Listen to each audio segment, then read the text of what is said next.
Hello and welcome to part 2 of our Bowl Pick'em special, which is definitely not recorded immediately after part 1 of our Bowl Pick'em special, meaning that we have definitely seen all of these great bowls in action. Blake, I can't believe San Diego State, scored 80 points. What a big win for them. Nope. That's some fake news that you've seen. You got some dyslexia, Bobby. Go see a doctor, because I promise you, by the time you are watching this, sweet San Diego State is buried about 60 feet in the ground where they rightfully deserve, so. Yeah, okay. Well, either way, let's get on with it. We had a lot of bowls to go through.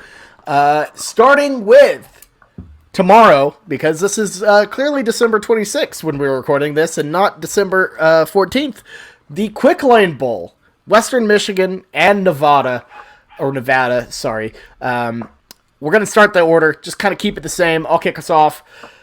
Look, Nevada's had their issues, but I think they're a better team, and I think they get a win here. I know the Quick Lane Bowl is kind of like Western Michigan's home away from home, in Detroit, but I'm going to have Nevada take the win here. So, Ty, who do you got? Yeah, so if I recall correctly, earlier in the season, Jameson's potentially having a seizure off stage. He is our medical expert, so there's no way to verify. But anyway, Jameson looks like he's playing Tetris with his fingers. I think I wanted Blake and I's portrait to be switched. Thank you. Okay, there we go. Okay. So anyways, I think I recall earlier in the season, everyone else on this podcast getting me really hyped up for Nevada and then picking them because everyone else was really hyped up on them and then getting burned. With that being said, that's my own fault for not doing due diligence on my pick, which is, a mistake that I'm about to make again by one, not doing my due diligence, and then also picking Nevada again. So give me the Nevada Wolfpack against a Michigan-based team at a bowl in Michigan. I know it sounds crazy. It is crazy. But the Wolfpack to take the win. Okay. Yeah. Here's my thought process on it. I think Nevada is very bad. No Carson Strong. Boo! Give me Western Michigan. And they are playing at home in Michigan at Ford Field, right? Kind of technically home. That's not their home field. But... Well, and no, close. They're playing their home state. Whatever. They're in Michigan. It's like when OU plays in the Cotton Bowl. Yeah. Blake, who do you got? You know who I got. My love affair will always continue. Carson Strong or Jay Norvell, no more, but I still love the Wolfpack. I love Nevada football teams, whether it's UNLV, whether it's Nevada. I love both those rivals. They're incredible in their own ways. Give me the Wolfpack. I will always back them, regardless of the situation. So. Just a big fan of the state. I love it. Moving on I just love Nevada. Yeah. For all our Nevada listeners out there, I love y'all. Y'all are the best. We have many listeners in I know one person who is from Nevada, and that's about it. But I'm looking forward to visiting next month for good times. Moving on to the Military Bowl from Annapolis, Maryland. Actually, we have Boston College and Eastern Carolina. There you go. I don't know why I was moving so slow. It's presented by Peloton, which I don't know what that is. It sounds like a knockoff Peloton. But anyways, Blake, start us off. Do you like the Eagles or do you like the Pirates? I love the Eagles here. Phil Dracovic, he's back for one more year at Boston College. And honestly, I think this Boston College team would have had a significantly better record if he would have stayed healthy. But sadly, we just weren't able to see that. But he came back, obviously did incredible whenever he did. Got him bowl eligible. Give me the Eagles. Yeah, I'm going to take them as well, just because I watched only one Pirate game this year, and I watched it versus Cincinnati, and they just look gross. So give me the Eagles here. Yeah, so this one I think is neat because I think it is a decent matchup. I think it will be an interesting game to watch most of the time. It's pretty much equidistant. It's being played at the Naval Academy in Annapolis, Maryland, which is pretty close to a reasonable equal travel time from East Carolina to Boston College. I like BC in this one, and I think the Greg Sprinkles on this one is that Lincoln Riley came from ECU, so we're just going to continue to find ridiculous grudges. So we're picking against ECU to go against Lincoln Riley, who holds loyalty to no team. So it's kind of an irrelevant point. But give me the Boston College Eagles in this one. Neat one to watch, I think. Shout out to ECU, the only team to lose after going into victory formation and giving up a Hail Mary. Brilliant job, Lincoln Riley, of the past. We should have saw it coming. Give me Boston College as well. Just a better team, better talent across the board. I think they get the dub here. Moving on to Tuesday, December 28th, the Ticket Smarter Birmingham Bowl. We have Houston and Auburn. This one's tricky because, look, Houston is ranked, but Auburn is an SEC team. With no Bo just Nix. Means more. Look, while it does just mean more, no Bo Nix, no Tank, whatever the guy's last name is. We're just if you have a nickname, then it's a no-name podcast. Bigsby. Tank Bigsby. Auburn is, a team that kind of stumbled into this one in the first place, and now they're missing some of their better players. So give me Houston to get the dub here. Ty? Oh, sorry, I forgot it was my turn. Houston versus Auburn, like you said, this is rough, right? Because Houston and in their alter ego in the North is actually in the playoffs, which I believe that Houston could also be in the playoffs if they played Cincinnati's abysmal schedule. Auburn, you never know. It is an SEC team. I don't hate Bobby's take, but this is Houston. It's coached by Dana Holgorsen. Dana's performance against the big teams in the Big 12 tells me everything that I need to know about this game. Give me the Auburn Tigers to take the win here. Give me Houston money line. Come on, let's think about SEC teams that have a lot going on right now, off the field stuff, transfer portal stuff. And we've seen in the past that these kind of programs don't show up for these kind of games. Houston's got a legit squad.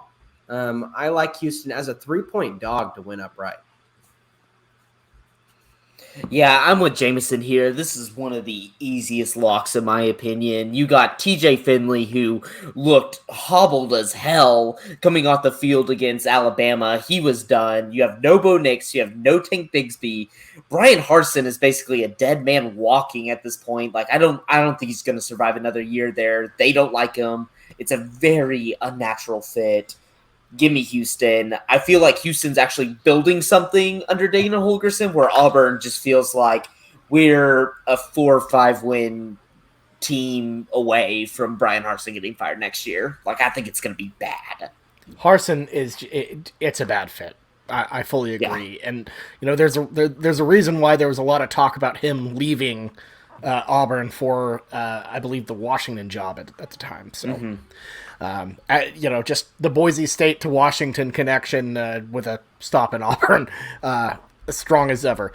Weird side note, there are a lot of games on the 28th, which makes zero sense to me as it's a Tuesday. But, hey, I guess they just had to throw them all in there. So, we're moving on to the Serve Pro First Responder Bowl, another Dallas Bowl game. It's Air Force and Louisville in SMU, at SMU Stadium. Blake, we talked a little bit last pod about how Service Academy teams kind of do well here. Do you think Air Force, I don't want to say flies high here, but does well? Yeah, I'm a big fan of Air Force, and what's sad is just kind of the way the Mountain West that race settled. It just didn't go Air Force's way. Because I think this team is legitimately good. They have a great triple option offense, but I think out of the 3 service academies, they have a pass game that's significantly better, that they feature that pass a little bit more. And Malik Cunningham, is obviously the big guy coming out of Louisville, great quarterback, but I just feel like I forget Scott Satterfield, old Appalachian State coach. He's there. That's another one of those coaching situations. He about left last year, like said he was going to leave and then came back and like apologized to the entire fan base, like pinned him a letter saying like how sorry he was that he almost took another job elsewhere. So I don't like the situation there. So give me Air Force. Yes, it is Scott Satterfield. He coached at Appalachian State. Just that's a wreck of a program. So give me the service academies in these games. They always play well.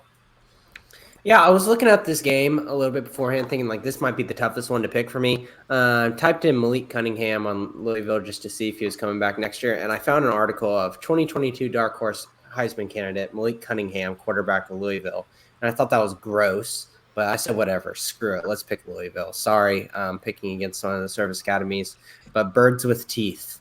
I think it's a big pick here. Oh, you got it. So you're backing those preseason Heisman favorites again, aren't you? Yeah, they perform well. They perform well in that bowl game. That really doesn't matter, and they give a participation trophy to a team that really doesn't care. Okay, there you go. Yeah. So, would you call Malik Cunningham the most overrated player coming into the season? You know what? I probably should do that. I probably might help me a little bit because I was kind of high on Spencer Rattler. Yikes. Yes. Okay, so this one, again, new podcast. As we mentioned, we kind of recorded these back to back. But if you didn't listen to the first one, I do want to point out, I know our core listener demographic is in the North Texas, Oklahoma area. This is one that you could get to if you're looking for something to do on the 28th. Tickets probably aren't that much being played in Dallas. With all that being said, give me the Falcons here. Air Force, they are the current winners. Back-to-back, actually, they retain the Commanders-in-Chief trophy, or the Commander-in-Chief trophy, which is given to the Service Academy that beats the other ones every year. So Air Force, the best Service Academy. Like Blake mentioned, it's because they have a pass game, although Army really brought out an impressive one a couple weeks ago by the time you guys are listening to this in the Army-Navy game, although it was not enough. But had Army thrown like they did in December against Air Force, or maybe Army would be leaving with that Commander-in-Chief trophy. But I like Air Force here. Give me Air Force. Yeah, no, like I said, stick with your guns, the Air Force Academy. Go with the academies every time Air Force gets a win here in the First Responder Bowl. And, sneaky kind of plus here. A big bonus that these service academies have is no matter where they play, they already have a fan base because there are Air Force vets, Army vets, Navy vets everywhere in the United States. So it's kind of a built-in sneaky little, impressive, traveling situation. There are not Louisville people everywhere. I do want to mention a quick point real quick that is interesting. Sneaky advantages for service academies. There is no transfer portal situations with them. There are no one declaring early to go to the draft, even if a guy is potentially going to the draft. I've never heard of it, although that does rarely happen. I've never heard of anyone not playing in their game. And there is almost no turnover on coaching staffs. We kind of mentioned this in the Army-Navy preview of how guys just love those jobs when they get there, regardless of the level. So when you're looking at a service academy, you are getting in the bowl game the team that you've seen all year, which can be a really big factor compared to other teams where maybe the star players are sitting out. There's a lot of coaching controversy, whatever. So keep that in mind. That's a very good point. And, one thing that I thought was really cool, Corso had a video with Herb Street before game day this week, where he said he loved coaching the Navy guys because for them it's like football practice is a break in a way away from the kind of grind and kind of hell that academy life can be. So I thought that was kind of a little cool point he made. Anyways. Moving on to, honestly, this is a game that I'm just thrilled about. This is a match made in heaven. One of the coolest matchups I've seen in a bowl game in a while. The AutoZone Liberty Bowl. It's Mississippi State and Mike Leach against Texas Tech. Leach is out for revenge, and he is ready to roll. I am so happy about this matchup, folks. He left Lubbock with a lot of bad blood. Tech has still not paid him the money he was owed for his last season. So, I think this might be one of my higher confidence picks. Mississippi State gets a big win here in the Liberty Bowl.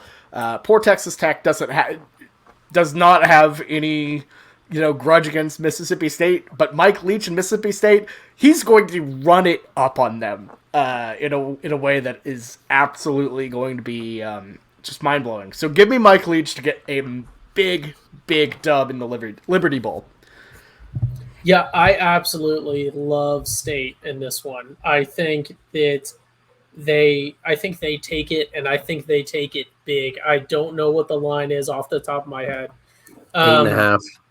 Yeah, I'm sure it'll shift, especially by the time this is being published. We're recording it a little bit early. But playing in Memphis, that is very close to Stark Vegas, although most of Mississippi State's grads don't live in the northern Mississippi area. But I think it's going to be a packed house for State. And like you just said, Bobby, the Mike Leach storyline is tremendous, and they have played a much tougher schedule than Texas Tech, and I think that the records are not indicative of the performance of these teams. This is one of those bowl games that we start to get into when we're looking at the Power 5 teams, where guaranteed conference tie-ins can really create some interesting in terms of, I don't know if I would have picked this out of a hat sort of games, but give me the Bulldogs in this one. I love them in this one, and this is going to be one I'm so looking forward to watching.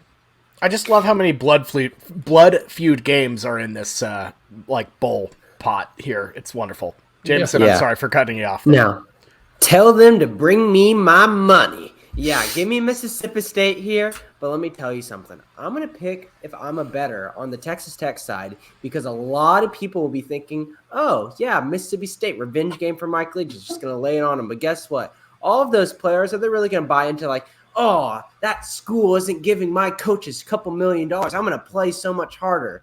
I just don't know how much the players are going to buy into the revenge factor versus the coaching aspect of it. So I think the line might be a little inflated on Mississippi State's side. Yeah, okay, so I have I hate Mississippi State, if we're going to be honest here. I had one bowl game, I looked it up, it was 2019 Outback Bowl versus Iowa. I made a record, I think 8 or 9 live bets that game on Mississippi State to win. I was so high that they were going to win. They lost. They just straight up lost, didn't cover. I was so pissed. I've never been so mad, but look, Bobby, Jameson, all them, they're right.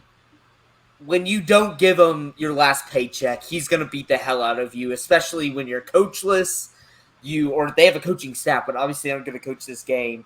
You're directionless, and Mike Leach is out for blood. You give him over a month's prep, he might reinvent the air raid offense just for this game. That's how much it means. Give me Mississippi State. Absolutely. Moving on to the San Diego County Credit Union Holiday Bowl, played at Petco Park because RIP Qualcomm Stadium. Poor Jameson. One small tear just went down. For all you podcast listeners, one small tear just went down his eye.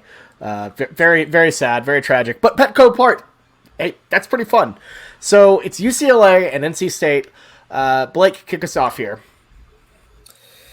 Yeah, so this one's an easy one for me. I'm going NC State. They were my top win total, win total over at the beginning of the season.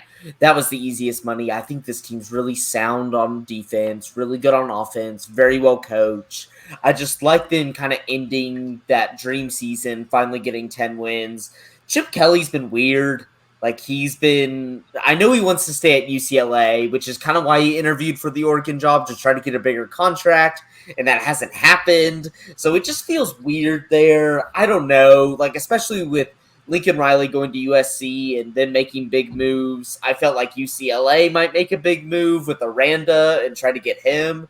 But right now we're just stuck with Kelly, but give me NC State. I can't back the Bruins. Yeah, I think this is going to be a really close game, to be honest. I think this can be really, really entertaining. But I'm going to go contrarian. I'm going to go UCLA here. I understand NC State's got a really solid football team. But whenever I hopped on Blake's bandwagon of the NC State, and he really convinced me this year, picked him as my wild card the next week, and then they lost. So give me UCLA here. Yeah, I like NC State. They have a really cool campus. If you're ever in the Raleigh-Durham area, don't go. There's much better things to do.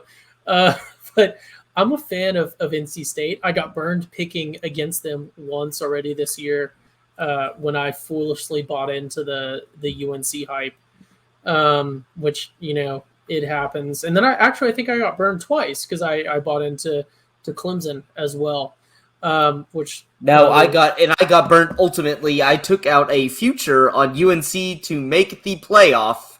That was one of my big ones that I emphasized at the beginning of the season. And what's crazy is I got the ACC is wide open this year. Like, Clemson is not as dominant as they are, but I totally whiffed on who was going to be, like, the next up-and-comer, like, the person to come behind them. I was like, oh, yeah, like, Clemson's not going to be very good, which was a surprising pick for a lot of people. I was like, UNC's going to fill that void. Totally off. It was honestly just too wide open. Need to let off some of that steam that I had almost the perfect take, and it ended in the most, like, horrific way. So, weird thing about the Holiday Bowl is that the Pac-12 team usually does not do well. They've only won once in the past 10 years, and that was USC in a 3-game victory, or a 3-point victory over Nebraska. So, look, I'm going to roll with the NC State here as well. I don't know. What? I'm sorry, Ty. I never even picked. Oh, yeah, I'm sorry. I was about to say that. But I was like, Ty had a really long. When it kicked back to Ty, he had a really long pause, so I thought he had made his pick. No, there sorry. was no pause. There was a long pause. Okay. Anyways, I had sort of a model. I'm just gonna cut it since. Go. I'm sorry for cutting you off. I like UCLA here. So give me the Bruins.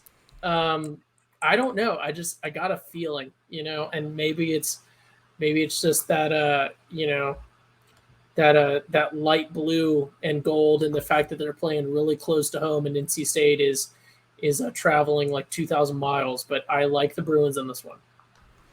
Yeah. Sorry about that again, Ty. No, it was Blake that totally hijacked it for some random that was definitely futures bet. I had to rant. I had to rant. And Bovada won't the problem is I put in the bet and they refuse to just say it's a loss now. They have to wait till the playoffs are over to tell me it's a loss, and I hate that.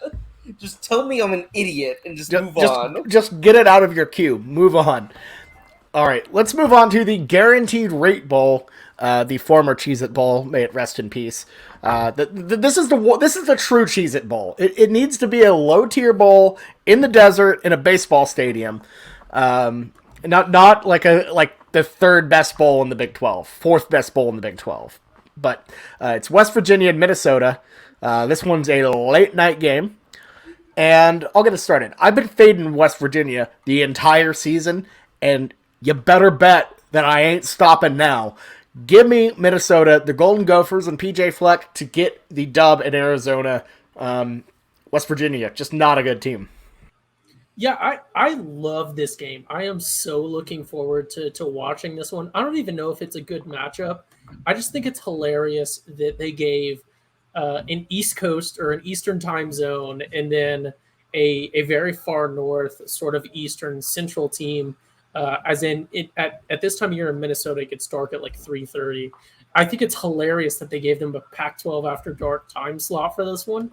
But this is one of the most interesting games on this day that pops out to me. We've got some good ones. I think maybe Tech Mississippi State beats it out, but I'm so excited to watch this one. With that being said, shooting from the hip, give me the Gophers here to take the win, just because I love cheering against West Virginia. It's a 10:15 Eastern time kickoff on a Tuesday. That is just That is just so. Talk about loving your consumers right there. Just everyone, I'm sure, is just thrilled to stay up till 1 a.m. on a Tuesday to watch West Virginia. If I recall, old Cheez-It was also a late night game. If I remember the Texas Christian versus California. Yeah, but game. it's a West Coast. Yeah, game. but that was Cal. That was Cal. game. Yeah. True. Yeah, Yeah. they've moved the conference alignments a bit. So, in looking at this game beforehand, I looked up Tanner Morgan to see if he was still playing because I'm like, this dude probably was so old. This dude is born in 1999 and he's coming back next year. So that surprised me a lot. So give me Tanner Morgan to come out and beat West Virginia. See, West Virginia is a weird team and bowl games are weird. Give me just the weird anomaly of the year in West Virginia. They play well, they suck. They play well, they suck. I gotta back that. I gotta get more of that. So give me West Virginia. Moving on to a new bowl, the Wasabi Fenway Bowl, played at Fenway Park in Boston. It's gonna be nice and chilly. We have SMU and Virginia. Talk about a preppy matchup right there. Blake, who do you got? Yeah, this is a weird, just both coaches are gone. You have your interim guys, they haven't come in yet. So usually there's a edge there, but both coaching staffs are gone. So you got skeleton crews on both. So just give me the better talent. SMU, Tanner Mordecai, that's still a great roster. I'll take them over Virginia every day of the week. Give me SMU. Yeah, I kind of want to pick SMU, but to be honest with you, Blake, from what I saw from them in their last game, that's a little concerning. I'm not the highest on Tulsa, and losing to them just kind of concerns me. But then on the other end of that, Virginia's been like absolutely falling down, but they played some pretty tough opponents. I don't know. I'm going to flip my phone, and right now, if this game's gross. This game is gross. SMU is the pick on my flip. It's a grotesque game.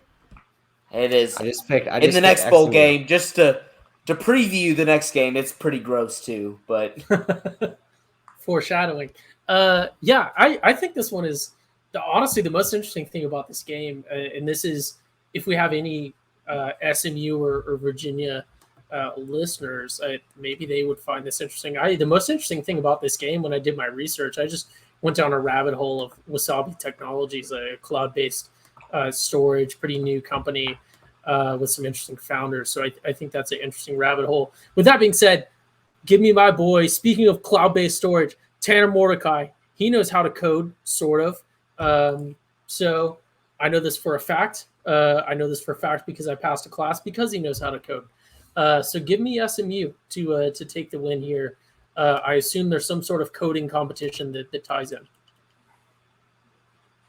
Yeah, I'm trying to figure out if SMU's quarterback Virginia's quarterback Brennan Armstrong is going to play or not. He said he's either going to go to the draft or stay put. He's out of the portal, and if he does play, I'm going to go with UVA here. And you know what? I think I'm going to stick with UVA here. While Mordecai and Calcaterra are more flashy names, I feel like UVA is sneaky, pretty good across the board. And sure, Bronco Mendenhall got the axe, but they have Tony Elliott coming in, who is an exciting hire, as opposed to SMU, who lost one of their better coaches since they got the death penalty. Actually, probably their best coach since they got the death penalty to their arch nemesis. And frankly, I can't think of a worse way to have your heart just ripped out, burnt, and stepped on. Literally flew him out of there. That's unfortunate. SMU, once again, pretty dead program. So I'm going to give UVA the edge here. And give them the win. But this is really a toss-up. I wouldn't bet or pick it. This is a low confidence, if you ask me. So, moving on to the new Era Pinstripe Bowl. We got our nice Boston, New York rivalry here. Maryland and Vautech. This is what should be an ACC matchup, but it's not. It would be a better basketball game than a football game. That's for darn sure. I don't know how Maryland's in a bowl game. That's just what I'm going to say about that. Give me Virginia Tech. Both of these teams are a mess, but Maryland is so annoying. They're so bad. Give me the Hokies. Another one in a baseball diamond. I assume that none of them are still played on sand. I remember when games used to be played on sand every now and then when there'd be a game in a mixed use stadium. That was always cool to see. Sad that that's gone. The fall of America, so to speak. Give me Virginia Tech here. I'm going to go contrarian. I think both these teams are gross, but give me Maryland just because, I don't know. I really don't know. Don't have good analysis on this. Just going to go contrarian.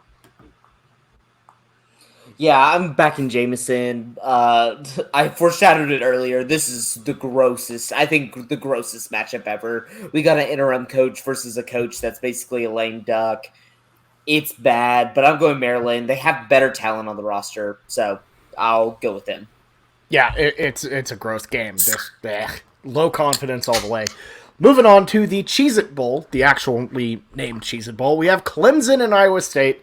Iowa State with still have an opportunity to be the best Cyclones they can be against Dabo Swinney and a coaching staff that has been completely gutted. Blake, who do you got? Yeah, if you listen to the last episode, I said Seth Luttrell fumbled the bag, and I think a worse bag fumbler is going to be Matt Campbell when it's all said and done. He did something incredible, which an Iowa State program has never done, and never took a coaching job this entire period. He was like, I'm going to wait. This is the dumbest move ever. Give me Clemson. Because he's a coward. He's too afraid to go anywhere else. Other people, I've been saying this for 2 years now. Other people are realizing it. Stoop kid's afraid to leave his stoop. It is coming to fruition. He did something good. He knows he can't do it again, so he's not going to go anywhere else. Oh, my God. Well, and there's the root of it. Other people are starting to see it. Ty is so happy right now, folks. It's bad. It's bad. If you're just listening to this via audio, I need to just make a GIF of Ty's reaction there. That was really funny. Jameson, who do you got? Yeah, I've got Clemson in this one because Iowa State, we're starting to see a lot of transfers here. Shane Young and then Kinghorn and Anderson, a lot of their guys, hitting the transfer portal here recently. And to be honest with you, coming in and seeing this matchup right on first impression, I was like, oh, Iowa State's got veterans and they're going to kind of go out on top. But it doesn't seem like they're really, their team's sticking together and going out on top. Clemson, new coaches, hiring from within. I think that's a little bit better momentum from what we're seeing from Iowa State's side. So I'm going to pick Clemson on this one. Ty? Oh, my goodness, Jameson. I am so glad that I'm going right after you. Iowa State's lost some guys to the transfer portal. The only thing that has been redeemable about Clemson this year has been their defense. Their defensive coordinator, their entire defensive staff has been gutted. We all know that a lot of people are entering the portal from Clemson, not necessarily to go to OU. We have whole podcasts on that, but just people, start to leave. I don't necessarily think that Iowa State should be, downed on because they've got some people, headed out. I think that Iowa State has a major advantage in sort of the continuity of their staffing because Clemson, even their AD is gone now. I don't think that they're a burning ship out to sea like a Viking funeral, but there is a lot of uncertainty there if you're a defensive player for Clemson, and that has been the only thing that's got them to a bowl game this season, if we're being honest. With all of that being said, talking down against Clemson, I do like Clemson in this one. Dabo is a really good coach. He really is, and I think that Clemson is a better team than this Iowa State team that I had really high expectations for this season. Not that my preseason expectations meant anything because I had Baylor last in the Big 12, so who knows. But give me Clemson here, and I do want to say I think this is going to be a fitting Cheez-It Bowl reincarnated. Everyone's going to wear orange, which is awesome. The Cheez-It, it's going to be orange on the field. It's just going to be a weird color mashup, and I think there's going to be some messy, sloppy play. So give me Dabo against the coward Matt Campbell in this one. Yeah, Clemson's going to wake up feeling the cheesiest, y'all. Look, usually whenever Iowa State gets into these situations where they're running up against better coaching and better talent, they fall apart. Look at Iowa every year. Look at OU for the most part. Look, in a year where they can't even beat Texas Tech on the road and have been iffy, inconsistent across the board, I just don't see them beating Clemson. They'll find a way to put it together. If you want to see this game early, just take a look at their Cheez-It Bowl in 2019 against Notre Dame. They're gonna blow it. They always blow it. That's the Iowa State way. That's just how it's gonna go. Moving on to the Valero Alamo Bowl, Oregon and Oklahoma. Me, Ty, and Jameson will recuse ourselves from this pick. And Blake, Oh shoot! I unfortunately I saw a private chat, but give us your quick pick for Oregon, for Oregon and Oklahoma. I thought it was about to go all the way through. Okay, this is easy. Give me OU. You gotta win. Like if you bring in Bob Stoops as a interim coach, you gotta win that game. I just feel like Oregon has nothing to play for. I know Dan Lanning's going there. Probably going to be a pretty good coach, but I think this one's easy. Bob Stoops coming back. You can't lose that game. If you're an OU player, you cannot lose that game. Or maybe you could if it's big game Bob, but this really isn't a big game. But give me OU. I think this is one of the easier ones. Yeah, me, Ty, and Jameson will make this pick on our Alamo Bowl preview. But yeah. Oh, so you're doing it like game day and Kirk Herbstreit. He's like, I mean, so I can't pick the game because we're three Kirks. I know. To be fair, I want to say for the listeners, because I'm going to say it on air, Bobby might cut it, but I want to be fair. If scheduling conflicts cause this to be delayed by a significant amount, Blake, we can amend your take, and put in a better take if something changes. But yeah, I don't want to. There's no unfair advantage here. It's just we're gonna have a whole hour-long pod. It's just the old classic. Like they're like the primetime game on a game day. They're like, well, Kirk can't pick it because he's calling it. It's like Kirk can say who he thinks he's gonna win and still call a fair game. Like that's the you're just reacting to what occurs. You're not Yeah, the only like time that's applied is when they had Lane Kiffin on as the guest picker, which was just atrocious. That was really bad. Can't find one famous Mississippi person. You have to have a head coach, the head coach that is playing to be the active head coach. This is why we're better, because we would never have a head coach on the podcast because we choose to not to be fair. Yes, of course. We could have anyone. We could have Saban, but we choose not to. Of course. Be impartial. Hey, for the record, I have not invited Nick Saban on, so there you go. I have also not invited Bob Stoops or Caleb Williams on, so we're just trying to retain our neutrality, clearly. Moving on, I'll kick us off with the Duke's Mayo Bowl. North Carolina and South Carolina. This one actually is a really fun matchup. I'm excited for. Mac Brown versus Shane Beamer. And I'll put it this way. I really like South Carolina here. They were a 2-win team last year, and they finally got to a bowl. North Carolina, on the other hand, their entire season has been a unbridled disaster. I can't wait to hear Blake just rail on them because they've just made everyone sad who ever cared about them. Sorry, Maxwell, but not Jameson Maxwell, but my guy Maxwell Millington. On Max Weez in the Morning. Check that out on Spotify Green Room. It's excellent. But I'll just get this over with. I think Beamer Ball gets this win. It'll be a great moment. So give me the Gamecocks. Ty? So I think maybe if a lot of our listeners were an OU podcast, obviously you can tell by the jersey I'm wearing that says Navy on it. And Blake's being a TCU and Baylor alum, wearing a Western Carolina jersey or shirt. But I think a lot of people are curious. It's the same state. No, it's not, because Carolina has beaches. But a lot of people are curious. Are we going to see Spencer Rattler? Are we going to see Austin Stogner coming out for the Gamecocks? No. Unfortunately, no. I would like for them to be able to play, but NCAA doesn't let you play for two teams in the same season. So Stogner and Rattler are going to sit this one out, both of them having recently transferred to South Carolina, which is awesome. I think it's a good spot for both of them with Coach Beamer, who I think a lot of our listeners would know was formerly the special teams coordinator and then a couple of positions at OU for a couple of years under Lincoln Riley. So I think that's a really good fit. I love Mac Brown at UNC. It's like a post-retirement job. He's just doing it. UNC with Mac Brown is Bob Stoops with the XFL in Dallas.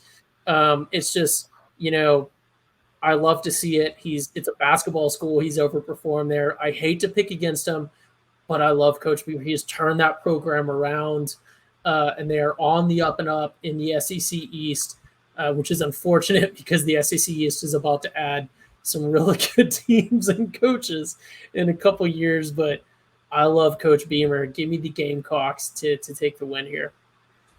Give me Sam Howell. He's actually playing. This is Duke's Mayo Bowl, right? It just kind of just seems like an old person would like the Duke's Mayo Bowl. So give me Mac Brown. Give me Sam Howell. Screw North Carolina. I hate them so much they had legitimately, like, they had all the talent. They had their window to finally, like, win the ACC. Like, this is the year. And they allowed Pitt to win. They allowed a Pitt-Wake Forest championship game and, like, couldn't even get a handle of that. But I'm still going to back them in this game. I honestly I didn't understand the hype around Shane Beamer. But, hey, he's obviously done a great job there. He's getting the program around. But just give me Mac Brown in this. Okay, and more importantly, will we actually see the mayonnaise dumped this time? Because apparently there's some money going out to charity for this. If they actually dump the mayonnaise on the coach, that's the one I'm more excited for. Anyways, we're just gonna go ahead and move on to the Trans-Perfect Music City Bowl, Tennessee and Purdue. Wow, what a gross barn burner game! It is. Basically, Tennessee versus Vanderbilt, as Ty knows. So, Blake, who do you like in this one? Give me Malik Hooker in Tennessee. He's coming back for another year. I think Josh Heupel is building something there. Purdue is just a weird team, and I'm just not going to back them. So I like the momentum that Tennessee is finally on, kind of being slow and steady, gaining it. Give me the Volunteers. Jameson? So we are a last name podcast now. It's Blake because Malik Hooker is a safety, I believe, in the NFL. No! And I believe that it's Hendon Hooker for today is the day Blake officially joined the Schooner. It is Hendon Hooker. Today is the day Blake officially joined the Schooner pod in perpetuity. So I'll hop on with Malik Hendon Hooker and with you in Tennessee. Yeah, so this one, I think the key thing here is Purdue is the underdog, right? Purdue, bad unless they're the underdog. Give me the Boilermakers and to take the win here against Heupel. I don't think bubble screens are going to win this game. Yeah, no, I'm going Tennessee as well. It is a home crowd in Nashville. They're going to have the energy going. And Purdue just, look, they win fun, weird games against Michigan State. And, they pop up and, will scare you. But, they don't do that in bowl games. When it really kind of comes down to it, the Purdue magic ain't there. So give me Tennessee. Now, next up, we would have the Chick-fil-A Peach Bowl. But we're doing a New Year's 6 only podcast, kind of condense that. So we are blowing past that and moving straight on to the SRS Distribution Las Vegas Bowl, Wisconsin versus Arizona State. And, I gotta say, look, Wisconsin's had their issues. Arizona State's had their issues. But I kind of like Bucky here. I feel like Wisconsin fans, this is a game made for them. Going down to Vegas, getting hammered as hell. Arizona State, I don't even know if they have fans or not. So I can't see this as anything other than looking like a Kansas City Chiefs home game with all that red. Give me Wisconsin to get this dub. Plus, they're a better team. No. You never pick Wisconsin after week 6. This is known. I don't know how you don't know an Arizona State fan if they exist. I'm an Arizona State fan. They are my number one SEC team, not named Oregon. or my number one Pac-12. Pac-12 SEC, basically the same conference. Tell we're tired. Yeah. Tell Lincoln Riley that. But anyways, give me the Sun Devils here. Arizona State, I think, has this one easy. I think it's going to surprise a lot of people. Interesting. I think Arizona State's play like absolute doo-doo near the half ending of the season. And but they're playing Wisconsin. Wisconsin was looking pretty darn good into that last game, but I'm going to go with Wisconsin's defense here. Yep, this one's an easy one for me. Give me Wisconsin. Arizona State, basically a dead man walking right now. They don't know whether to find Herm Edwards or to fire him or not. And it's the sole reason is it's an investigation at the NCAA that's still outstanding. They have a horrible recruiting class this year for their standards and where they want to be. Nobody knows what's going to happen to them. So I like the team. Consistency, momentum, Vegas, Wisconsin. Arizona State should be better for how much they cheated. They were literally hiding recruits in broom closets during COVID, so that's unfortunate. That's pretty unfortunate. That never happened. Oh, of course. Let's move on to the New Year's Eve games that aren't the college football playoff, starting with the Tax Slayer Gator Bowl between Wake Forest and Texas A&M. Blake, how are you feeling about this one? This is interesting. Zach Calzada, the Cuban Missile, enters the transfer portal. I think Texas A&M is going to be good for years to come. I know people like to hate on them, but they're recruiting at an incredible rate under Jimbo Fisher. This isn't their year. This is a game that means everything to Wake Forest. Like this brings me back to some TCU Rose Bowl vibes. These smaller schools like this don't get these opportunities every once in a while. You got to take advantage of them. So give me Wake Forest just to upset a big Power 5 power that that's going to stick in their heads for a while if they get this win. Yeah, I agree. I think Wake Forest in an upset because we're recording this a little bit early, but I wouldn't be surprised to continue to see Texas A&M have a lot of opt-outs, and because they have a lot of highly sought after picks in this upcoming draft. Guys like Jalen Weidermeyer and DeMarvin Leal. So give me Wake Forest an upset. I'm also was going to go contrarian, but I'm agreeing with Blake here. So like Blake said and Jameson alluded to, Texas A&M recruits very well. And whether or not they have any opt-outs, I think, over half the time out of 10, so 6 times out of 10, Texas A&M's second team beats Wake Forest's first team. So regardless of the opt-outs, I think Texas A&M has a deeper roster, has more skilled players, has a very good coach with Jimbo Fisher. They beat Bama this year, who will probably win the national championship now that we're seeing things. So give me Texas A&M and the Aggies to take the win here. If Texas A&M's season was a movie, the final scene would be them beating Alabama. We are currently in the credits period where the screen goes to black. That's what I'm saying. They beat Bama, and now the screen is black. They're showing the credits because you don't need to see the rest of the season. As my fine colleagues Blake and Jameson have said, there have been just simply too many opt-outs. If this was the Texas A&M team that you see, with Zach Calzada, with Isaiah Spiller, with just everyone else they have, then yeah, I would go A&M. But that's not who we got. So give me Wake Forest, even though they burnt me in the ACC championship, and even though they doomed me to a week of hot dog eating, I'm going to have their back here in the Gator Bowl. So give me the Demon Deacons here.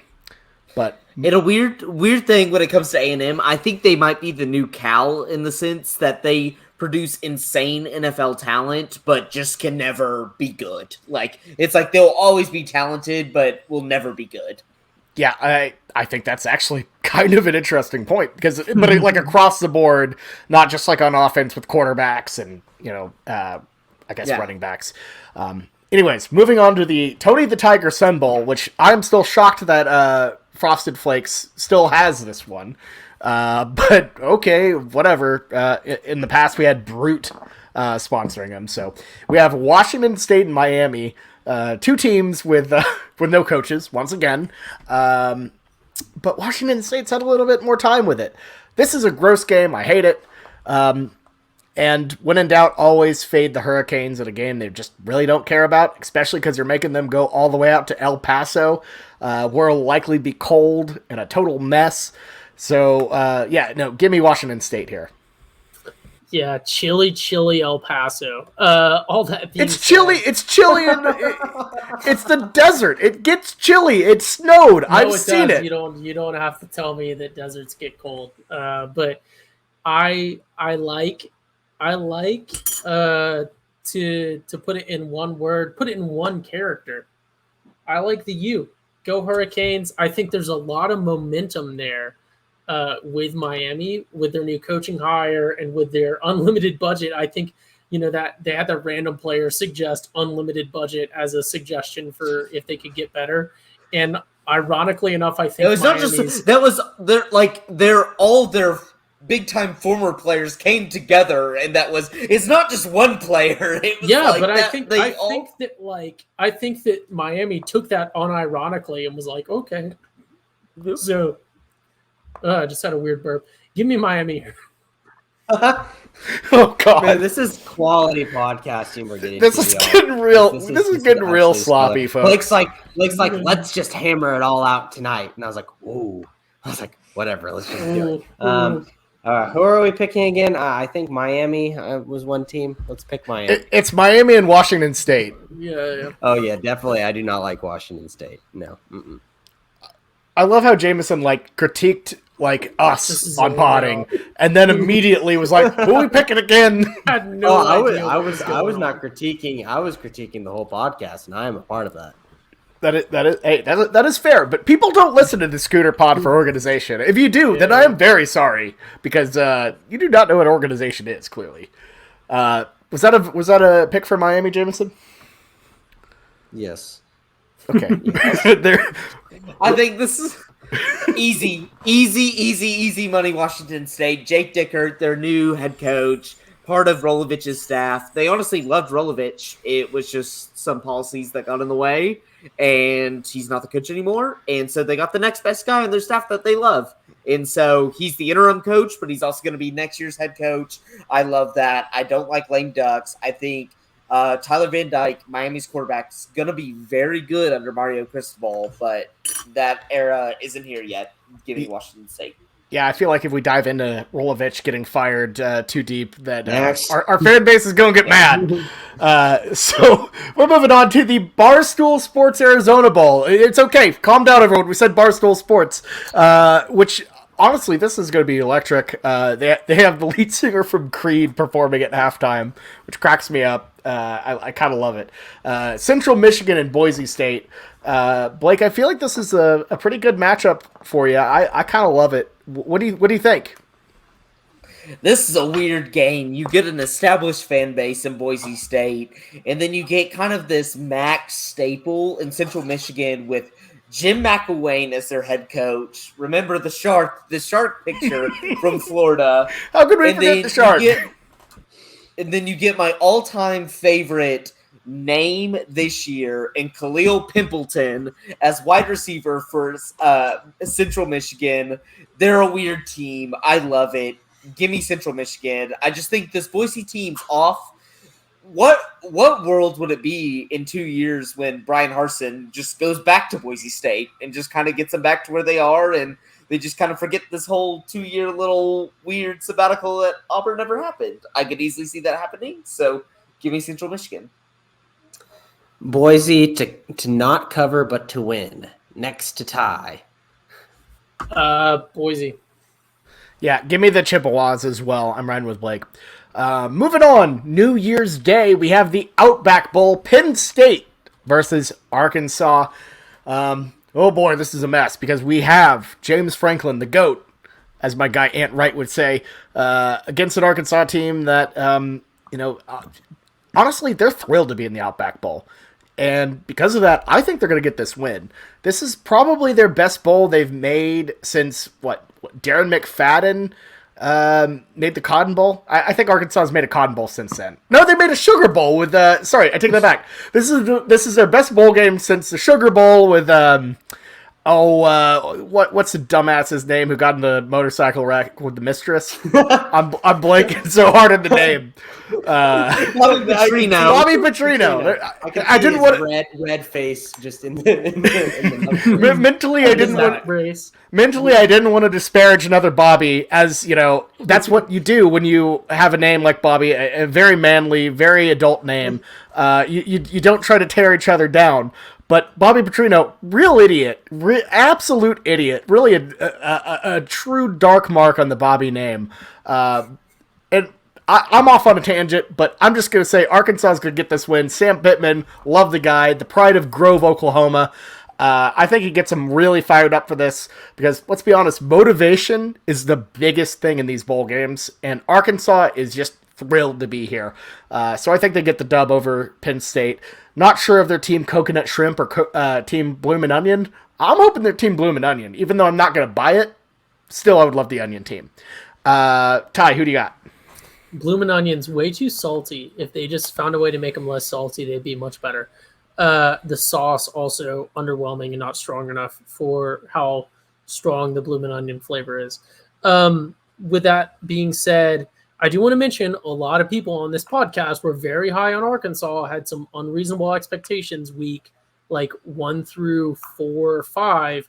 Go back and listen to some really cold takes with the Arkansas hype. All that being said, just wanted to call people out. Give me Arkansas. One time I ordered a Bloomin' Onion to go, and it was one of the worst decisions you could ever make. Why did you think that'd be good? To go? Oh. To go? That's like reheating fries in the Soggy. microwave. That's soggy. Could you think of a worse item to order to go than a Bloomin' Onion? That is It's just a clump. If you put that in a styrofoam, it's just gonna get all moist. It's gonna drip all over the fry batter. It's gonna be gross. That is disgusting. gross. Wait, so real quick, Jameson, I don't want to take up too much time. How does a Bloomin' Onion come to go? It came in like one of those styrofoam little to-go things with a little piece of paper under it, and it accumulated so much moisture, like Blake said, that the styrofoam on top was like I had collected the moisture on top to where it was wet, and it was just so soggy. It was miserable.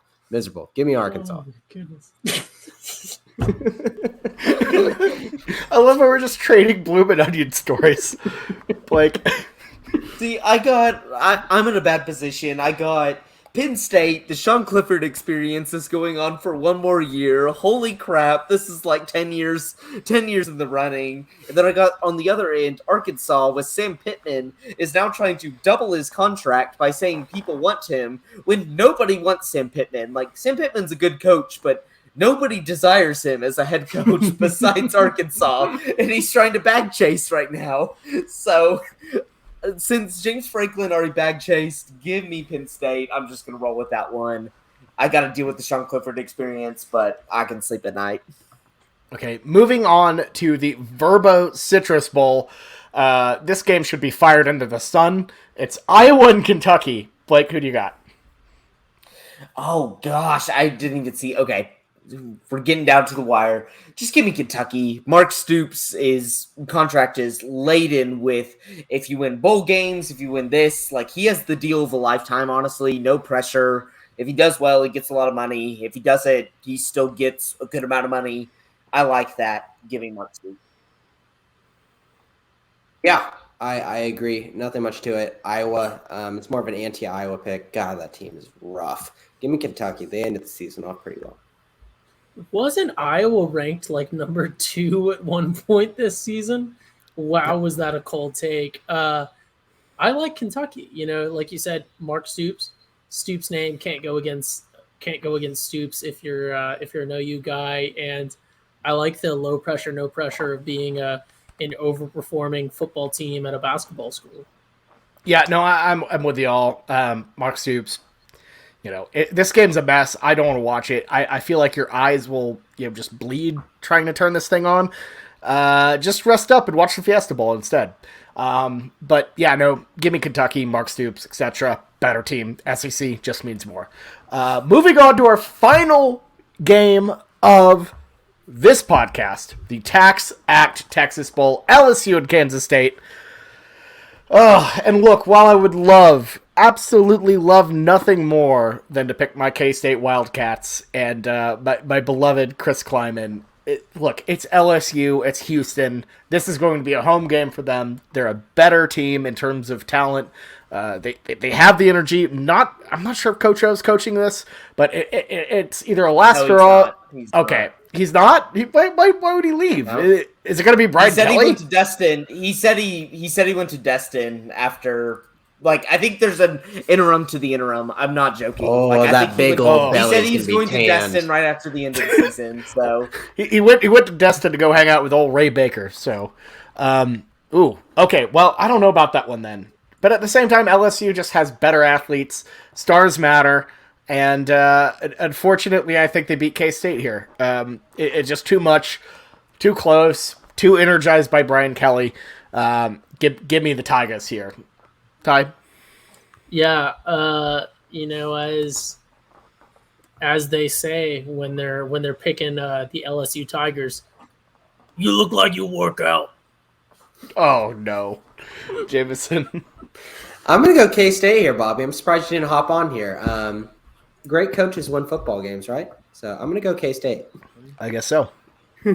Yeah, I'm with Jameson, backing the best coach in the Big 12. Probably one of the best Big 12 coaches we've ever seen in our entire lifetimes. Like, I don't know why you can't.